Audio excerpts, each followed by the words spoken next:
Thank you, Carol. It's, excuse me just a second. It really is amazing to see so many young faces out there. I suppose, though, it does make some sense because the old people are just saying, God, I'm glad I'm getting out of this business sometime soon. The young people saying, hey, there's a really great opportunity out there with a lot of new things to do. And hopefully we'll get deep into that topic tonight about what the future holds in the way of opportunities. Let me introduce our panel, first of all. These are news directors and highly placed people at all four of our Denver stations. Tim Wieland, news director at News 4. And Holly Gauntt, who is the news director at 7 News.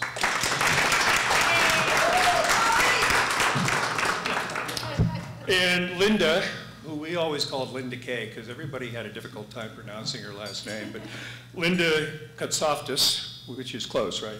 Okay. Linda has a new title as of the end of the year. She's the executive producer of New Media. Is that right? Or is that close? No? You know who gave me that title? Tana. So what is the precise title? Director of Innovation Content. Director of Innovation Content. Okay. And then the newest arrival in Denver is Gregory Brian, who's news director at Fox 31 and also Colorado Zone Channel 2. So welcome. You've been here, what, 7 months? So the way we've structured this is we've asked all four of the panelists to prepare some remarks that addresses the title of what this panel is about. And they can take as long as they like. We'll go through the four of them in an order that I have given by Carol over here. And then once that's over, we'll get into some questions and answers. And I've formulated a question or two here that I hopefully will be able to deliver in a provocative way and elicit some provocative answers. And we'll start, it's not necessarily in the order we just introduced them, but we'll start with Holly Gauntt and her presentation. Use this little thingy? Yep. It's the reason I'm not on TV. Okay, so is this where you want me to do my PowerPoint? Let's do it after. Okay, let's do it after. So I'm not sure what you guys want to know or what we're supposed to say in this other than what you'll see later in the PowerPoint that I do is that I think TV news is far from dead. So that picture, yeah, no. And I just want to echo what Roger said. I made a comment, and I can't remember who I made it to downstairs, that seeing all the younger faces here is such a joy because everybody, you know, I came here from Seattle. I'm from here, but I came, long story, but I came back from Seattle, and it was interesting to me because all the kids there were jumping ship and working for Microsoft and Amazon and didn't see the value in local news, a lot of them. So your young faces, they're very encouraging to me. What else am I supposed to say, Carol? That's good. All right, good. Holly, if you got some slides that you'd like to use, you can go ahead and use them now. Do that now? Yeah, we'll do them. All right. Slides, we'll do them here. So, you know, do you want me to come hit the... I got it. All right, go. So go to the next one. Yeah, see? Again, that whole thing is BS. That is closer to reality. And that's one of the messages that I want to give tonight. And stop for a minute. Yeah, stop there. We're not dead. That is just silliness. You know, I don't believe that broadcast news is ever going to die. I think it's going to evolve and change and be on different platforms.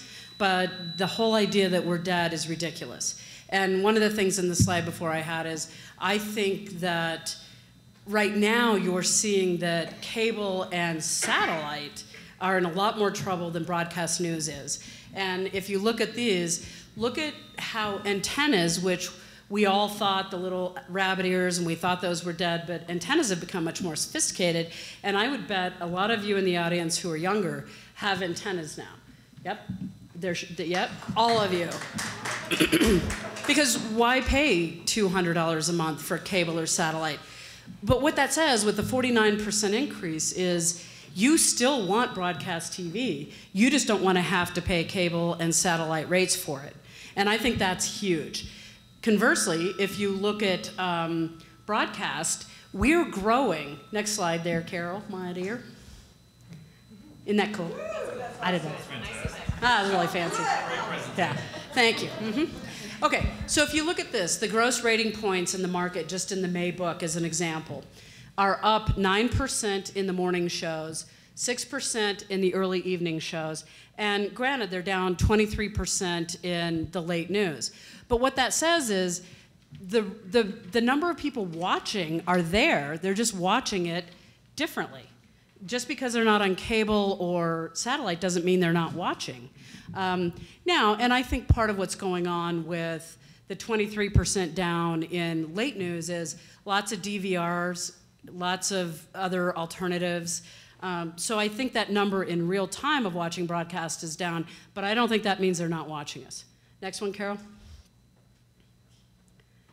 This is where we have to go next.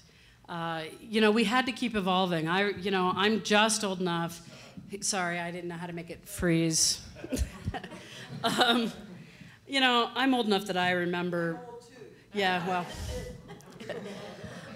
I remember being in KCNC's newsroom in the 80s, and I don't know, some big guy who thought he was smart, Roger, decided that we should all go to computers. And we were all like, what the hell? I don't know if you remember that. Yes. Well, no. At that TV station, I was on manual at KUSA, and Roger had electric typewriters for us at KCNC. You know, but I remember, honestly, for me as a kid in my 20s, the big change was, you want us to do all this on a computer? So as much as that change was scary for us back then, and look at how it's taken off, I mean, I think it's going to stay. For us now, it's just, we keep evolving. And next, it's OTT. And so I think, you know, we went from, for me, just figuring out a computer, to having to learn about digital. I remember when it was so funny, we all thought if every newsroom had one digital producer, we were way on top of things. You know, it's evolved, and OTT is the next thing. We're far from dead. We just have to keep evolving. Yes. Over the top. So Roku, Amazon Fire, Apple TV, all of that. Okay, I have a question for you, but I'm going to reserve it until we go through all of our presentations. Thank you very much. Let's go to Tim Wieland next from News 4. Thanks. I don't have a PowerPoint like Holly does, so I'm totally unprepared. It's just like college, flashbacks. We went to the same college. And actually I want to echo that because Holly and I are both on the advisory board up at CU, and it's so exciting to see the energy that the students have for journalism. They opened the new CMCI up in Boulder, and they had a certain projection for it, and it wildly exceeded their hopes and dreams of the number of kids who would be interested in the program. So it's an exciting time for our business. I'm very, like you, I'm very optimistic about our future and what's happening. It is full of challenges, and we've touched on that a little bit, and we'll touch on a lot more of it tonight. But I think that the important thing to know is that we are not a dead or dying business. We're in fact a thriving business. We are a profitable business. But we face challenges, and the key is that we not wait until we're at the edge of the cliff to begin to address those challenges, and I think you'll hear tonight that that's exactly what we're doing. Thank you, Tim. Let's go ahead and move on to Linda Kay, who doesn't have a PowerPoint either, so. Go ahead, Linda. But yours was excellent. Thank you. Yeah, it was very good. I strive to be teacher's pet. You won. You might be next. I don't think TV news is dead, or I wouldn't be sitting here talking about whether or not TV news is dead, right? You all wouldn't be sitting here wanting to hear from us if you thought it was dead. This would be an empty room. I think as long as we continue to, innovate, and innovation is a word that gets thrown around a lot. What it really means is to challenge ourselves. It also means to listen to the audience more than we have in the past. I mean, all of us have sat back and put together newscasts of things that we think people want to hear, and now we're surprised that, you know what, that's not what they want to hear. So as long as we continue to listen to the audience and also continue to bring people into our newsrooms that think differently than any of us do, you know, people from different segments of our community, different walks of life, whatever it might be. I mean, I could list off 8,000 different types of people that we should have in our newsrooms. And as long as we continue to do that, bring those type of people into our newsrooms that we can get in touch with different parts of our community. We talk about that a lot, but do we really do it? So innovation to me is challenging ourselves, listening to the audience and listening to the people in our newsroom and making sure the newsroom reflects our community more than, this is no offense to anybody who came through J school, because lots of people did, but not just taking people just straight out of journalism school. There were some really interesting people here at the Damon Runyon Awards recently. A couple of those people we reached out to, a couple of the scholarship winners, to look at for employment at our station. That's just you know, kind of a different way to go looking for people rather than just getting people who are graduating from college. Who do we have here in Denver? Who are the members of our community that we should be spending more time listening to? And then we won't be dead. Thank you, Linda. And finally, Gregory, Brian, news director at Fox 31. How's everybody doing? Very good? A lot of great journalists in the room tonight. Thank you all for coming out. These things are a lot of fun, and it's really my first one to do in Denver here, so it's great. A couple of things you need to know about me. I talk really fast. I also talk really loud, so if I'm going crazy, just let me know. And then I'm very shy too, so all of that kind of works together here. Okay, so I did do a little presentation, but I'll get through it in under 5 minutes here for you. So as all the panelists agree, I think that TV is not dead, and I just wanted to go through a couple of the reasons why I think that local TV continues to be very important.